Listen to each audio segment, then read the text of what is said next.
It is definitely the Natuzzi design blend. I think that more and more partnerships meant to create value, such as in long-term friendship or families, are the ones that creators and brands should be looking at.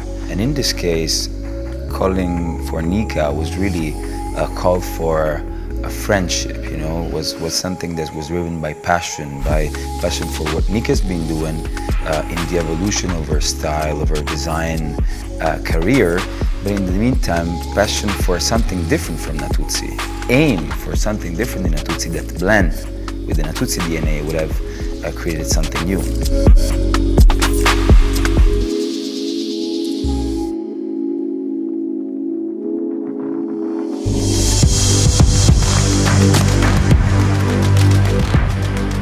I was traveling for the first time to Bari, and I flew over the Adriatic Ocean. In the minute when I landed, I got this vision, actually the name of the collection, Deep. It was so clear for me, okay, this is something on which we have to work. And of course the first inspiration was the sea. So this was the key issue for the collection, the key inspiration, which also reflected not just in shapes, in forms, in symbolic meanings, but also in this deep attitude toward our environment, our shared aquatorium. And I think the collection really beautifully describes a sort of a novel, all the topics that we wanted to touch with this. To me, deep was more of a feeling, you know. Was the feeling of connecting by this mutual passion for the project.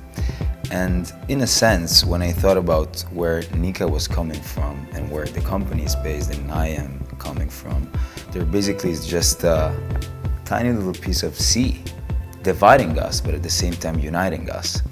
So that connection that was spiritual, that was visual, that was in the imagination, but also at heart, then was real. When we were thinking about how are we connected, there's just a scene in between of us. And let's tell a story about that sea.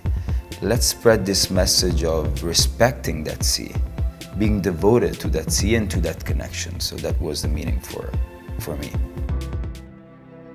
Sometimes from two really opposite elements, you can have an incredible blend that then gives you something that works and works fine. So in this case, I think that what I call the circle of harmony, so this idea of having a family where we really believe with authenticity on the project, is something that then synthesizes, like in the process of blending a good wine, a process that was quite long. We started to work 1 year prior to the presentation of the collection with Nika, and you could have seen how those differences were slowly reshaping all the angles to find then the perfect circle, right? She did something that I think is the perfect evolution of the visual comfort of Natuzzi, of those organic lines, because my father always said that wherever there is a corner, we make curves. And I think that she did it great. If you see the collection, I don't think there's a single corner. It's so curvy, it's so sensual, it's so authentic that I think we should be proud of how the blend came out.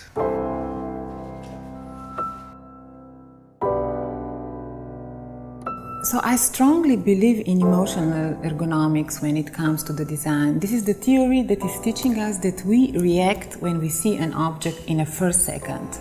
It is after that first second that we start to analyze, understand, rationalize, but we actually make our decision in that very first second. And I believe it is this X factor, or let's say a certain charisma that an object should have to which we react.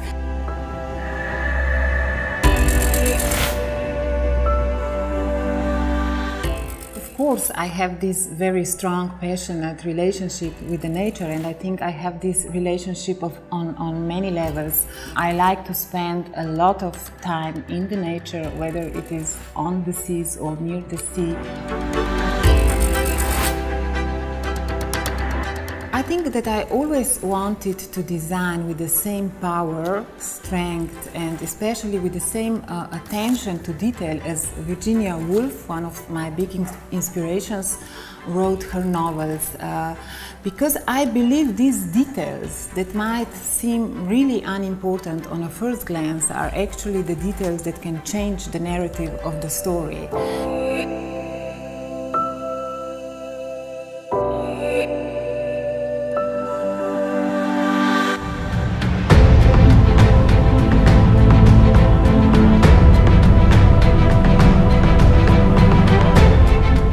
The sustainability and in general this deep responsible attitude toward the environment around us was for sure one of the crucial elements over which of course the concept of the collection was born.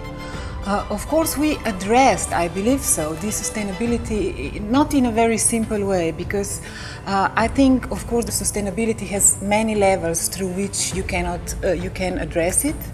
And I was really hoping that I could design the pieces that can last for generations. So it is something that you can have, that you don't throw, that doesn't have this expiration date.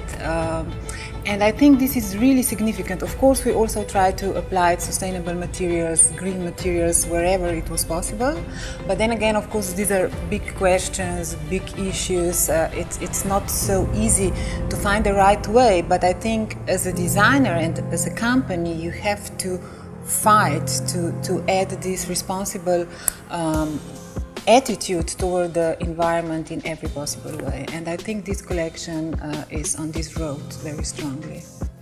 Well, it's hard to talk after her clarity of expressing what it was, but it definitely was driven by the idea of durable and timeless and really sustainable product in the approach of selecting materials. Like, there is my favorite product, I have to say, is the table in which we selected stone by stone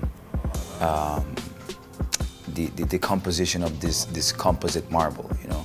And in this case, sustainability is one of the examples that I can make, the first references, because we really were keen on selecting, materials hand in hand, stone by stone, focusing on what would have been the final result, but having this sense of time and space in that moment, without sourcing, without a reason, without consciousness. It was sustainable in the approach of being very meticulous while selecting and while creating together. So sustainability, it's really a way of thinking, a way of interpreting your path to creation. Whether you are more keen, focused and conscious of what you're doing, and you focus on the quality and on, of course, the longevity of the outcome more than on the quantity and on the sourcing without a real meaning.